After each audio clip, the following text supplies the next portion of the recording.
같이 크게 읽습니다. 시작. 다윗처럼 하나님께만 예배하라. 안 읽는 분들도 계세요. 소리내서 읽으세요. 시작. 다윗처럼 하나님께만 예배하라. 예배는 우리가 그 작년 주보 제일 맨에 예배의 정의를 한 줄로 기록해 두었대서요. 최상의 가치를 최고의 하나님께 올려드리는 최고의 행위가 예배다. 그렇게 이제 정의를 내렸던 것을 우리가 보았습니다. 이 말은 인간의 행위 가운데 최고의 행위, 최상의 행위가 하나님께 예배드리는 일이다 라고 하는 말씀이에요. 한번 따라합시다. 예배보다 더 중요한 일은 없습니다. 여러분 믿으십니까? 그러나 우리가 예배보다 사실 더 중요한 일이 없어야 되는데, 왜? 인간의 행위 중에 최고의 행위, 최상의 행위가 하나님께 예배드리는 일이라는 거예요. 그러므로 여러분들이 앞으로 이 땅에 살아가면서 예배드리는 일보다도 더 중요한 일은 이 땅에 없다. 이 생각을 가지고 또 그런 마음의 자세를 가지고 하나님 앞에 나와 예배를 드릴 수 있는 그런 여러분들이 되어지기를 주의 이름으로 축복합니다. 아멘. 하나님이 우리를 하나님 백성으로 부르시고 우리에게 요구하는 것이 예배자로 살아나는 거예요. 그러므로 오늘 저나 여러분들이 예수님을 믿기 시작하면서부터 제일 먼저 배워야 될 것이 예배를 어떻게 드릴 것인가, 이것을 배워야 되고, 또 한 걸음 나아가서는 예배의 성공자들이 다 되어져야 한다는 것입니다. 왜 예배가 그렇게도 중요한 것이냐, 몇 가지 이유를 이미 여러분들에게 말씀을 드렸습니다만은 다시 한번 몇 가지만 요약해 보면은, 첫째는 다 같이 이제 읽습니다. 시작. 하나님께서 우리를 예배자로 부르셨기 때문입니다. 이사야 43장 1절을 소리내서 읽습니다. 시작. 야곱아, 너를 창조하신 여호와께서 지금 말씀하시느니라. 이스라엘아, 너를 지으신 이가 말씀하시느니라. 너는 두려워하지 말라. 내가 너를 구속하였고 내가 너를 지명하여 불렀나니 너는 내 것이라. 한번 따라합시다. 너는 내 것이라. 하나님이 우리를 하나님의 뜻대로 해서 부르시고 우리를 그래서 너는 내 것이다. 하나님이 이것을 이제 말씀하신 다음에 하나님이 오늘 저와 여러분들을 시대마다 하나님의 백성들을 부르신 목적을 이어서 이제 말씀을 하시고 계세요. 이사야 43장 7절 다 같이 시작. 내 이름으로 불려지는 모든 자 곧 내가 내 영광을 위하여 창조한 자를 오게 하라. 그를 내가 지었고 그를 내가 만들었느니라. 그 다음에 21절 시작. 이 백성은 내가 나를 위하여 지었나니 나를 찬송하게 하려 함이니라. 다 같이 아멘. 이와 같이 하나님이 자기 백성을 부르신 목적은 그들을 통해서 하나님이 영광을 받으시기 위함이다 라고 말씀을 하셨습니다. 우리가 신약 성경에서도 보면은 그렇게 말씀을 하시고 계십니다. 고린도전서 6장 19절로 20절 같이 읽습니다. 시작. 너의 몸은 너희가 하나님께로부터 받은 바 너희 가운데 계신 성령의 전인 줄을 알지 못하느냐. 너희는 너희 자신의 것이 아니라 값으로 산 것이 되었으니 그런즉 너의 몸으로 하나님께 뭘 돌리라? 영광을 돌려라. 고린도전서 10장 31절도 우리가 아는 대로 그런즉 너희가 먹든지 마시든지 무엇을 하든지 다 하나님의 영광을 위하여 하라. 그렇게 말씀을 하셨습니다. 이 모든 말씀들을 우리가 보면은 하나님이 우리를 이 시대에 하나님 백성으로 부르신 목적이 어디에 있느냐? 우리를 통해서 예배의 행위를 통해서 하나님이 우리를 통하여 영광을 받으시기 위해서 우리를 이 시대에 부르셨다라고 말씀을 하시고 계십니다. 그 다음에 두 번째, 예배가 그렇게도 중요한 이유가 무엇이냐? 다 같이 시작. 인간이 하나님을 만나는 유일한 방법이기 때문입니다. 죄를 범한 인간은 하나님께 어느 누구도 나아갈 수가 없었던 것입니다. 그래서 하나님이 제사의 방법을 통해서 하나님의 백성들을 하나님 앞에 나오게 하시고, 하나님이 일러준 그 방법대로 나오는 사람들을 하나님이 만나 주셨던 것입니다. 여러분들이 레위기 1장 이후를 읽어보면 특별히 5가지 종류의 제사, 번제와 소제와 화목제와 속죄제와 속건제, 이 5가지 제사의 종류를 통해서 하나님의 백성들을 하나님 앞에 나오도록 그렇게 하나님이 계시해 주신 것을 우리가 볼 수가 있습니다. 여러분들이 창세기 4장 이후를 읽어보면 제일 최초로 가인과 아벨이 하나님 앞에 나아가서 제사를 드리는, 제사를 통해서 하나님 앞에 나아가는 이런 모습을 봅니다. 물론 가인의 제사는 연락되지 않았고 아벨의 제사는 연락되었습니다마는 최초의 가인과 아벨이 제사를 통해 하나님께 나아가는 이런 기록을 우리에게 보여주고 있다는 거예요. 그리고 또 창세기 8장 20절 이후에도 보면은 노아가 방주에서 1년 17일 만에 나와서 제일 먼저 했던 일이 무엇이냐? 그것은 하나님 앞에 단을 쌓는, 제단을 쌓는, 왜? 하나님 앞에 나아가기 위해서 그렇게 했던 것을 우리에게 보여줍니다. 뿐만 아니라 족장들도 제사를 통해서 하나님께 나아갔어요. 창세기 12장 이후를 읽어보면 하나님이 아브라함을 부르신 이후에 아브라함이 하나님의 부름을 받고 가나안 땅에 들어가서 어디를 가든지 제일 먼저 하나님의 약속을 붙들고 제사를 통해서 하나님 앞에 나아가고, 그리고 하나님을 만나는 이런 놀라운 역사를 우리가 보게 됩니다. 이삭도 그랬고 야곱도 그랬고 믿음의 선진들이 다 하나같이 그렇게 했던 것을 볼 수가 있습니다. 여러분, 인간은 누구나 하나님의 형상대로 지음받은 존재이기 때문에 사람이 하나님을 만날 때에 참된 행복을 맛볼 수 있게 되어지고, 한 걸음 나아가서 또한 모든 문제가 그분 앞에서 해결되는 줄로 여러분 믿으시기를 바랍니다. 아멘. 인간의 최고의 행복이 어디에 있느냐? 하나님을 만나는 데 있다는 거예요. 나아가서 모든 인생의 문제가 어디서 해결되느냐? 하나님을 만나는 데서 해결되게 되어 있다는 거예요. 이것을 우리에게 깨우쳐주고 있는 것입니다. 그 다음에 또 예배가 중요한 이유가 어디에 있느냐? 다 같이 시작. 예배는 크게 읽으세요. 시작. 출애굽기 20장 24절도 같이 읽습니다. 시작. 내게 토단을 쌓고 그 위에 네 양과 소로 네 번제와 화목제를 드리라. 내가 내 이름을 기념하게 하는 모든 곳에서 네게 임하여 복을 주리라. 따라합시다. 복을 주리라. 하나님께서 모세를 통해 번제와 화목제를 드리면 제사를 드리는 그 현장에 하나님이 강림하셔서 복을 주겠다 약속하는 말씀인 것입니다. 여러분, 이 약속은 모세 시대만 적용되는 것이 아니고 오늘 이 시대를 살아가는 우리들에게도 하나님이 주시는 약속의 말씀인 줄로 여러분 믿으시기를 바랍니다. 오늘 저와 여러분들이 예수 그리스도의 이름으로 하나님께 예배를 드리면은 예배 드리는 그 현장에 하나님이 임하시고 그리고 예배하는 자들에게 복을 주시는 그런 은총을 입혀 주신다는 거예요. 이 시간 이 자리에도 우리 주님이 내 눈길과 내 마음이 항상 이곳에 있으리라 약속하신 말씀대로 임재하시고 예배드리는 여러분들을 찾아와 만나주시고 여러분들을 살펴주실 줄로 믿으시기를 바랍니다. 크게 아멘. 우리가 왜 예배를 귀하게 여겨야 되느냐? 이런 이유들로 인해서 하나님 앞에 올리는 예배를 귀하게 여겨야 되고, 이보다 더 귀한 행위가 이 땅에 있을 수 없다라고 하는 것을 깨달아야 된다는 것입니다. 오늘 우리가 읽은 이 본문 말씀은 다윗이 이스라엘 12지파의 왕이 되어진 이후에 헤브론에서 7년 동안 유다 지파만 다스리는 왕이었는데, 이제는 통일왕국의 왕이 되어진 이후에 수도를 헤브론 지역에서 다윗 성인 예루살렘 성으로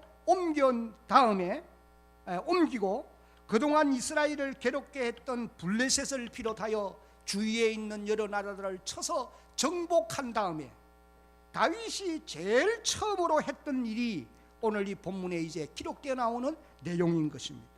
그것이 무엇이냐? 하나님께 온전한 예배를 올려드리기 위해서 하나님의 궤를 다윗성으로 모셔오는 그런 일이었던 것입니다. 여러분, 구약시대에 하나님께 온전한 예배를 드리기 위해서는 첫째는 아론의 뒤를 잇는 제사장이 있어야 되고, 두 번째는 하나님이 지정해 주신 제물이 있어야만 했습니다.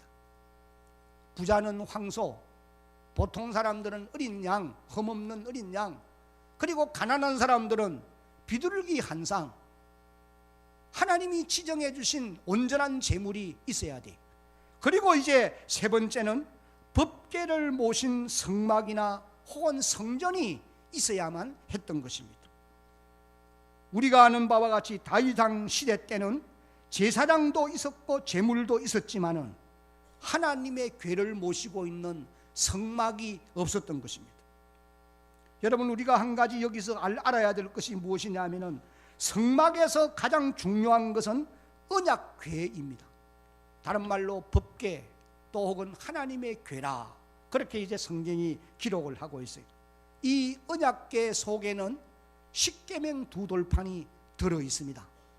그리고 당시 이 하나님의 궤 언약궤는 하나님의 임재를 상징하고 또 하나님의 말씀을 가르치는, 상징하는 그런 것이었어요. 그래서 언약궤가 있는 곳에는 하나님이 임재해 계시고, 언약궤가 없는 곳에는 하나님이 임재해 계시지 않는 것이었어요. 다윗이 왕이 되어서 다윗성 예루살렘에 이 다윗성 예루살렘 성으로 입성을 했을 때 그곳에는 언약궤가 없었던 것입니다. 하나님의 궤는 우리가 아는 대로 엘리 제사장 때에 블레셋과의 전쟁에서 블레셋 사람들에게 빼앗겼습니다. 그 이후에 이제 이 블레셋 사람들이 법궤를 더 이상 그들이 관리할 수 없게 된 것을 알고는 벳세메스로 돌려보냈는데, 기랏 이아림 사람들이 내려가서 법궤를 옮겨 산에 사는 아비나답의 집으로 이제 그 법궤를 옮겨 오게 되어진 것입니다. 사무엘상 7장 1절 2절을 같이 읽습니다. 시작. 기란 이아림 사람들이 와서 여호와의 궤를 옮겨 산에 사는 아비나답의 집에 들여놓고 그의 아들 엘리야사를 거룩하게 구별하여 여호와의 궤를 지키게 하였더니, 궤가 기란 이아림에 들어간 날부터 20년 동안 오래 있은지라 이스라엘 온 족속이 여호와를 사모하니라. 다윗이 하나님의 궤를 모셔오기 위해서 예루살렘 성 안에 장막을 만들었어요. 이 장막을 만들었다는 말은 무슨 이 영구적인 그런 건물을 만든 것이 아니고 마치 시장과 같은, 잠시 텐트와 같은 이런 그 장막을 예루살렘 안에 만들어 놓고 법궤를 옮겨오려고 했던 것을 오늘 우리가 읽은 이 6장 사무엘하 6장부터 시작해서 기록되어져 나오고 있습니다. 다윗이 이 장막을 만들어 놓은 이후에 법궤를 모셔오기 위해서 3만 명의 무리를 뽑아서 바알레 유다 즉 기랏 이아림으로 함께 내려갑니다. 그리고 이제 법궤를 옮겨오다가 우사의 사건이 일어나게 되어요. 이 우사의 사건은 우사가 법궤에 손을 대므로 하나님이 그 자리에서 쳐서 이 우사를 죽게 만들었단 말이에요. 그래서 이 사건으로 인해서 다윗이 하나님의 궤를 옮겨오기를 원치 아니하므로 다시 하나님의 궤는 기랏 이아림에 있는 오벳 에돔의 사람의 집으로 옮겨가게 되어졌던 것입니다. 그때로부터 3개월이 지난 다음에 오벳 에돔이 하나님의 궤로 말미암아 많은 복을 영육간에 받게 되어진 것입니다. 사무엘상 6장 11절을 같이 한번 읽어봅니다. 시작. 여호와의 궤가 가드 사람 오벳 에돔의 집에 석 달을 있었는데 크게 여호와께서 시작. 오벳 에돔과 그의 온 집에 복을 주시니라. 여러분들도 하나님을 섬기다가 복을 받아서 많은 사람들이 여러분들이 하나님 섬겨서 복을 받았다고 하는 사실을 전파할 수 있는, 그 소식을 전할 수 있는 그런 여러분들의 남은 생애가 되기를 예수님의 이름으로 축복합니다. 저 사람 예수 믿다가 망했다, 이같이 영광 가리워지는 일이 없어요. 저 사람 예수 믿다가 가정에 분란이 일어나고 환난 당한다, 하나님의 영광을 가리울 수 있어요. 여러분 모두가 예수를 바르게 잘 믿어서 오베데돔처럼 하나님의 복을 받고 사는 남은 세월 되어지기를 예수님의 이름으로 축복합니다. 대한교회가 이곳에 자리 잡고 오늘까지 왔는데, 이 교회가 이곳에 있으므로 하나님이 복을 주셔서 이 지역사회도 번성하고 잘되는 역사가 있기를 주의 이름으로 축복합니다. 그래서 교회 때문에 우리가 복을 받았다, 이런 아름다운 소식이 널리 전파되어지는 이런 역사가 있기를 간절히 바랍니다. 다윗이 이 소식을 전해 듣고 이제 다시 수많은 사람들을, 레위인들을 불러서 하나님의 궤를 메어오기 위해 가발레 유다 이 기랏 이아림으로 오벳에돔의 집으로 내려갔습니다. 그리고는 하나님의 궤를 메어다가 예루살렘 성 안에 마련한 장막에 들여놓게 되었고, 그리고 이어서 다윗과 온 백성들이 그 법궤 앞에서 번제와 화목제를 하나님께 올려드렸던 이런 놀라운 역사가 오늘 이 본문에 기록되어 있어요. 본문 17절 다 같이 읽습니다. 여호와의 궤를, 시작. 여호와의 궤를 메고 들어가서 다윗이 그것을 위하여 친 장막 가운데 준비한 자리에 그것을 두매 다윗이 번제와 화목제를 여호와 앞에 드리니라. 다 같이 아멘. 장막을 마련해 놓고 거기에 법궤를 옮겨 놓은 다음에 다윗이 하나님 앞에 이제 번제와 화목제, 오늘날로 말하면 예배를 올려드렸다는 거예요. 우리는 이 말씀을 통해서 몇 가지 중요한 교훈을 깨달아야 할 것이 있습니다. 그 첫 번째는 다 같이 시작. 다윗은 언약궤를 중심으로 예배를 드렸습니다. 무엇을 중심으로 예배를 드려요? 다윗의 제사의 중심은 언약궤입니다. 모세를 통해서 언약궤가 만들어지기 전에는, 여러분이 출애굽기 25장을 읽어보면 모세가 시내산에 올라갔을 때 하나님이 어떻게 언약궤를 만들 것을 설계도를 그려주세요. 그때 이제 모세가 그 설계도에 따라서 이 언약궤를 만들고 하나님께로부터 받은 십계명 두 돌판을 거기에 넣어보기 시작합니다. 그런데 이 법궤가 만들어지기 이전에는 믿음의 족장들이 무엇을 중심으로 제사를 드리느냐? 하나님이 주시는 약속의 말씀이 제사의 중심입니다. 예를 들면 창세기 35장에 야곱이 하나님 이렇게 말씀하세요. 내가 세겜을 떠나서 베델로 올라가라. 그곳에 올라가서 내게 번제를 드려라. 하나님의 약속의 말씀이 주어집니다. 야곱은 그 말씀을 붙들고 베델로 올라가요. 그리고 거기 가서 번제를 드립니다. 하나님이 찾아오십니다. 그리고 말씀해 주십니다. 그리고 축복해 주세요. 이와 같은 기록들을 우리는 많이 볼 수 있습니다. 그래서 법궤가 만들어지기 이전에는 하나님의 주시는 약속의 말씀이 제사의 중심입니다. 다시 말하면 예배의 중심이었다 그 말씀이에요. 그러나 법궤가 만들어진 이후부터는 그 법궤가 모든 제사의 중심이 되어야만 했던 것입니다. 왜냐하면 법궤는 하나님의 임재를 상징할 뿐 아니라 하나님의 말씀을 의미하는 것이기 때문에 그렇습니다. 그래서 법궤가 있는 곳이면은 첫째는 죄사함을 받을 수가 있습니다. 왜냐하면 법궤의 뚜껑을 걸어서 한번 따라합시다. 속죄소, 죄를 속하는 곳이 어디냐? 법궤의 뚜껑이에요. 그래서 제사장이 법궤의 뚜껑에 피를, 짐승의 피를 가지고 들어가서 거기에 피를 뿌림으로 죄사함을 받게 되어 있단 말이에요. 이것이 하나님의 약속이에요.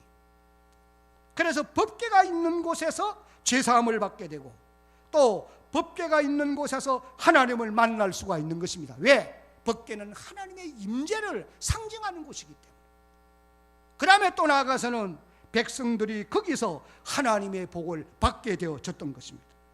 그러므로 다윗은 하나님의 궤를 중심으로, 하나님의 궤를 중심으로 제사를 드렸다는 것입니다.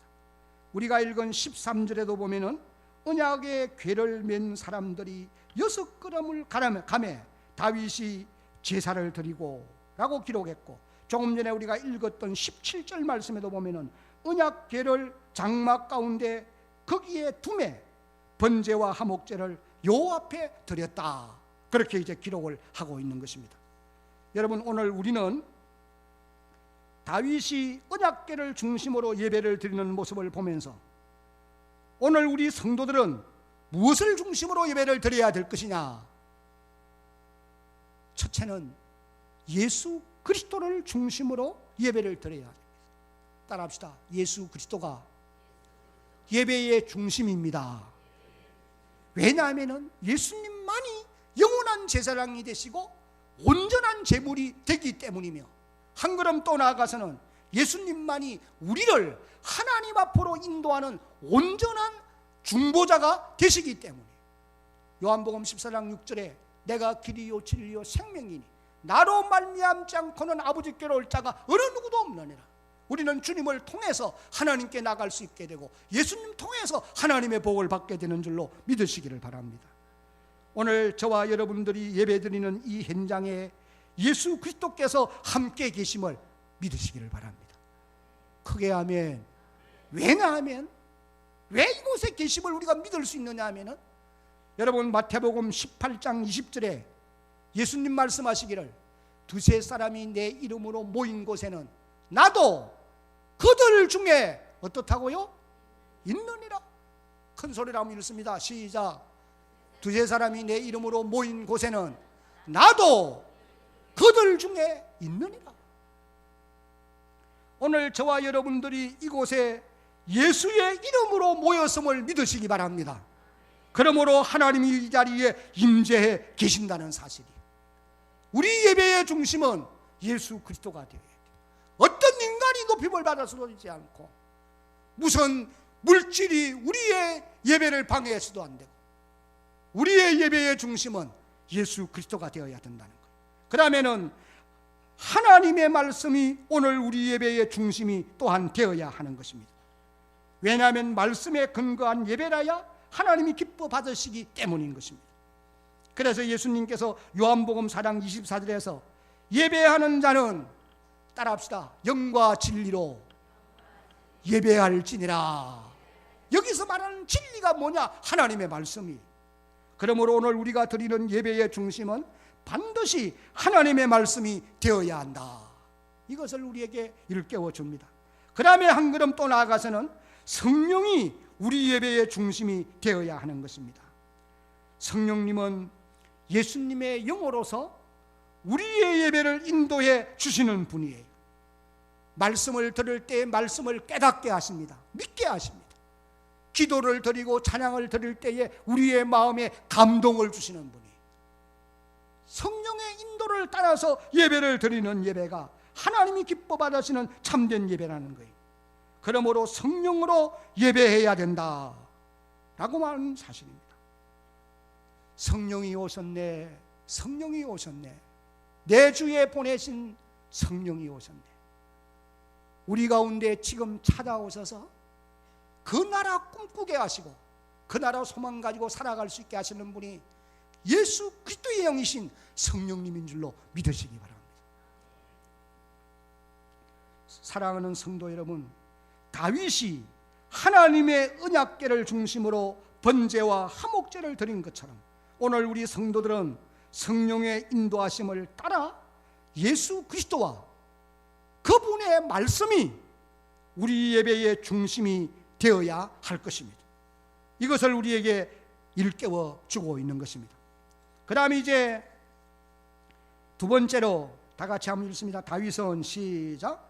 다윗은 온 마음과 정성을 다해 하나님께 예배를 드렸습니다. 여기 온 마음과 정성을 다해 예배를 드렸다, 이 말은 좀 추상적일 수 있어요. 오늘 우리가 읽은 이 본문과 역대상 15장 이후를 읽어보면 다윗이 하나님 앞에 예배를 드렸는데 어떤 자세로 드렸는가, 이걸 우리에게 잘 가르쳐주고 있습니다. 몇 가지 요약을 하면은, 첫째, 다 같이 읽습니다. 시작. 기쁨으로 예배를 드렸습니다. 12절 하반절을 읽어보면은 다윗이 가서 언약궤를 따라합시다. 기쁨으로 메고, 기쁨으로 메고 오벳 에돔의 집에서 다윗성으로 올라갈세, 그렇게 기록하고 있어요.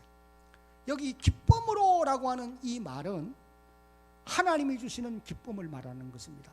환경적으로 뭐가 변화가 있어가지고 내 육신의 욕구가 충족되었기 때문에 기뻐하는 것이 아니고, 하나님의 궤를 섬길 때에 하나님이 주시는 기쁨이에요.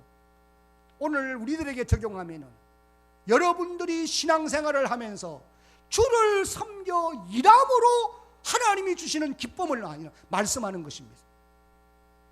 오늘 이 자리에 예배를 드리는 여러분들이 주님을 섬겨 살아갈 때에 하나님이 여러분에게 주시는 기쁨으로 충만해지는 역사가 있기를 예수님의 이름으로 축복합니다. 아멘. 여러분들의 육신의 욕구가 충족되면은 기뻐하겠지요. 그러나 그런 기쁨은 돌아서면은 근심이 될 수가 있습니다. 분명한 사실이, 돈 많이 벌으면 좋을 것 같죠? 좋습니다. 나도 좋을 것 같아요. 그런데 분명히 알아야 되는 것은, 돈이 많으면은 이걸 어디에 둘까 나중에 고민하기 시작해요. 또 어디 쓸까 고민하기 시작해요. 나중에 잘못하면 그 돈이 나가면서 소리를 지르고 나가게 돼 있어요. 소리를 지른다는 말은 고통을 주고 나간단 말이에요. 그러니까 참된 기쁨은 여러분들이 주를 섬길 때에 하나님이 주시는 줄로 믿으시기 바랍니다. 크게 아멘. 시온 찬양대 다 보세요. 찬양할 때 기쁨 있어요, 없어요? 없는 분은 집에 가야 돼요. 그러나 찬양할 때 기쁨이 있어요. 왜? 주를 섬길 때에 주님이 주는 기쁨이 있는 것입니다. 여러분, 예수 믿는 즐거움이 거기서 와야 되지, 예수 믿는 즐거움을 다른 데서 찾으려고 하면 안 돼요. 섬김으로 하나님이 여러분의 마음에 기쁨을 주는 역사가 있기를 주의 이름으로 축복합니다. 그래서 한 사람도 놀고 있는 사람 없고, 교회 안에 와서 내가 할 일이 뭔가 찾아보세요. 주를 섬길 일이 뭔가 찾아보세요. 두 번째 같이 읽습니다. 시작. 감사와 헌신의 예물을 드리면서 예배를 드렸습니다. 13절을 한번 읽어봅니다. 시작. 여호와의 궤를 맨 사람들이 6걸음을 가매 다윗이 소와 살찐 송아지로 제사를 드리고, 여기 벗개를 맨 제사장들이 6걸음을 옮길 때에 제사를 드렸다. 이 말은 다른 말로 말하면은 하나님의 궤를 옮기는데 옮기는 방법이 하나님의 뜻에 부합된 것을 다윗이 알고, 지난번에는 우사의 사건으로 벗개를 옮기다가 실패했단 말이에요. 그러나 이번에는 6걸음을 어깨에 제사장들이 벗개를 메고 옮길 때에 아무런 문제가 발생치 않는 이것을 보고 감사해서 하나님 앞에 이런 제물을 드렸다는 거예요. 그런데 여러분들이 역대상 15장 26절을 참고해 보면은 숫송아지 7마리와 순양 7마리, 그것도 살찌는 것으로 하나님께 제사를 드렸다, 그렇게 기록합니다. 여기 제사를 드렸다는 말은 다른 말로 말하면은 최상의 최고의 제물로 하나님 앞에 헌신했다, 그런 의미예요. 여러분, 우리가 하나님께 받는 기쁨도 물론 있지만은, 그러나 더 중요한 것은, 따라합시다, 드리는 기쁨이 더 중요합니다. 드리는 헌신, 여기에 참된 행복이 있게 되어 있어요. 어린 자녀들 때는, 자녀들이 어릴 때는 부모에게서 뭔가 받으면 좋지만은, 장성한 자녀가 부모에게 받는 기쁨만 가지고 살면은 그건 불효입니다. 주는 기쁨이 있어요. 우리가 하나님을 섬겨 살 때도 마찬가지, 감사와 헌신으로 예배할 수 있는 여러분들이 되어지기를 주의 이름으로 축복합니다. 그 다음에 세 번째, 다 같이 시작. 힘을 다해 춤을 추고 즐거이 찬양하며 예배를 드렸습니다. 14절 15절 같이 한번 읽어봅니다. 다윗이 시작. 다윗이 여호와 앞에서 힘을 다하여 춤을 추는데 그때에 다윗이 배 에봇을 입었더라. 다윗과 온 이스라엘 족속이 절거히 환호하며 나팔을 불고 여호와의 궤를 메어 오니라. 여기 힘을 다하여 춤을 추었다. 하나님의 은혜에 대한 감격적인 표현이에요. 그 다음에 절거히 환호하며 나팔을 불고, 이 말은 소리를 높여서 찬양하는 걸 말하는 겁니다. 찬양할 때 보면요, 입 밖에 소리가 안 나오는 사람도 많이 있어요. 그 목소리 아껴가지고 뭐에 쓸는지 모르지만 다윗이 지금 찬양하는데 연주에 맞춰서 소리를 높여서 큰 소리로 환호하며 그리고 찬양한다는 거예요. 여기 노래하며 춤추는 이런 모습은 새로운 왕이 침식을 할 때 백성들이 좋아서 하는 행위라고 그렇게 기록하고 있어요. 그 왕을 이제 세움으로 인해서 백성들이 좋아서 춤추고 노래하는 그런 행위라는 거예요. 여러분 생각해 보세요. 다윗이 이스라엘의 왕입니다. 왕이면서 하나님께 그런 모습으로 지금 예배를 드리고 있다는 거예요. 마치 다윗이 어린 나이와 같은 순수한 마음으로 지금 예배를 드리고 있는 그런 모습을 우리에게 보여주고 있는 것입니다. 저는 이 말씀을 읽고 보면서 내가 하나님 앞에 너무 교만하게 예배 드리는 것이 많다, 그런 생각을 하면서 정말 마음으로 회개가 나왔어요. 여러분들이 뭐 높으면 얼마나 높으며 가진 것이 있으면 얼마나 가졌어요. 내가 똑똑하면 얼마나 똑똑합니까? 하나님 앞에 다 어린 나이가 되어야 합니다. 다윗 왕도 이 왕의 위치가 보통이 아닙니다. 가는 곳마다 승리했습니다. 많은 사람에게 존경받는 왕입니다. 그런데도 하나님 궤 앞에서 어린 아이들처럼 춤추고 노는 거예요. 소리 지르면서 찬양하는 겁니다. 그냥 오늘 우리들로 말하면은 하나님 앞에 나와서 양손 들고 찬양하는 거예요. 그것도 모자라서 여기 복도 나와 춤추며 노래하는, 찬양하는 거예요. 여러분들이 만약에 그런데 다른 사람이 그러는 거 보면은 저 채통도 없이 저거 아이고 뭐 그럴 줄 모르죠. 교만한 생각하지만 안 돼요. 여러분 하나님 앞에 어린아이처럼 뛰놀며 찬양하고 즐거이 찬양하는 것을 보고는 하나님 내게도 저런 마음을 주시기 원합니다, 기도하는 여러분 되시기를 바랍니다. 아멘. 그런 사람이 하나님 앞에 정말 복받을 사람이에요. 저는 우리 교회 장로님들 가운데도 보면은 찬양할 때 양손 들고 찬양하는 거 보면서 하나님이 은혜를 주지 않으면 그것도 못해요. 그리고 마음이 겸손하지 않으면은 절대로 그렇게 할 수 없어요. 다윗이 왕이면서도 법궤 앞에서 춤추고 노래하며 그것도 큰 소리로,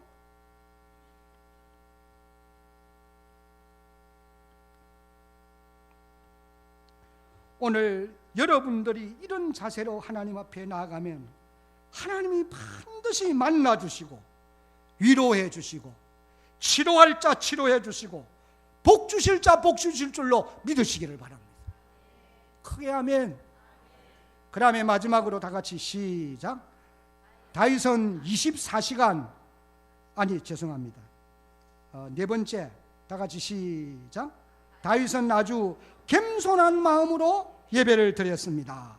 여기 14절 하반절에 보면은 다윗이 춤을 추는데 그때에 따라합시다. 배에봇을 입었더라. 배옷을 입었어요. 그 다음에 16절 하반절에도 보면은 뛰놀며 춤추는 것을 보고 미갈이 창으로 내다보다가 심중으로 업신여겼다, 그렇게 기록했습니다. 여기 배에봇을 입었다는 이 말이 제사장의 화려한 옷을 말하는 것이 아니고 일반 평민들이 하나님 앞에 예배를 드릴 때 종교의식을 행할 때에 평범하게 입는 옷을 가리켜서 베어봇이라 그렇게 이제 표현을 하는 것입니다.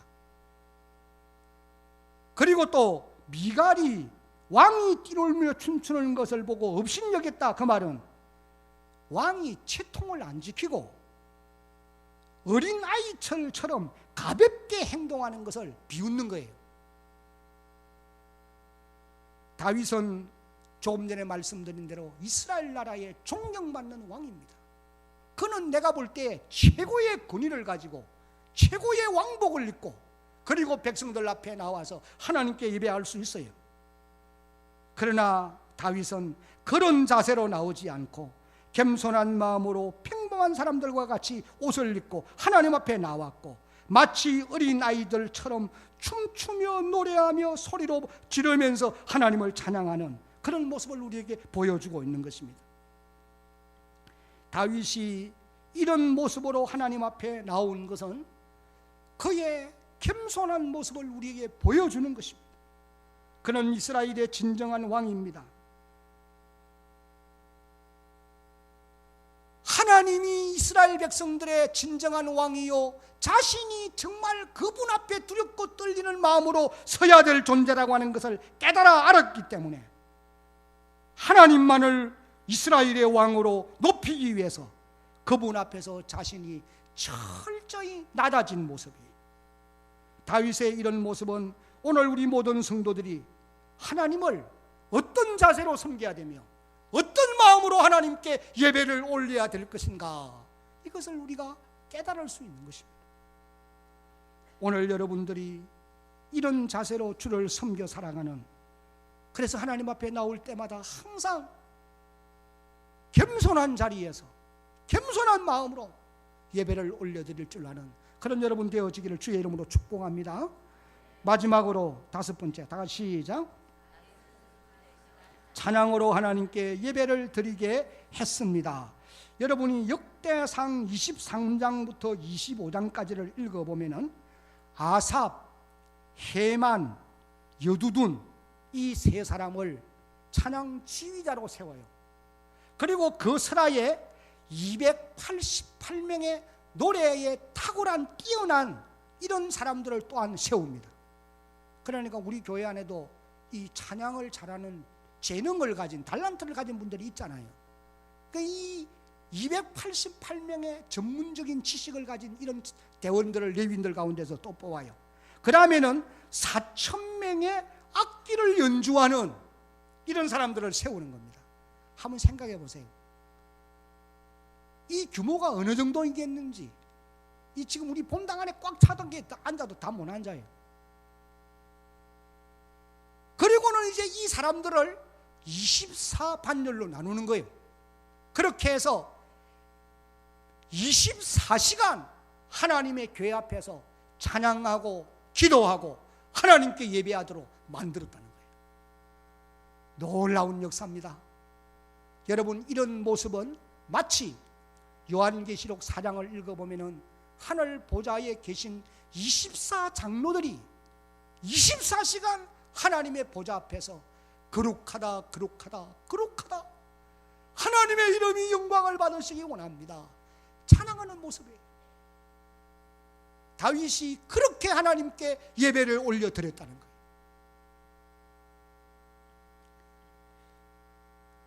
다윗처럼 하나님은 예배하는 자들을 오늘도 찾으시고 계시고 그런 자들에게 은혜와 복을 주실 것을 여러분 믿으시기를 바랍니다.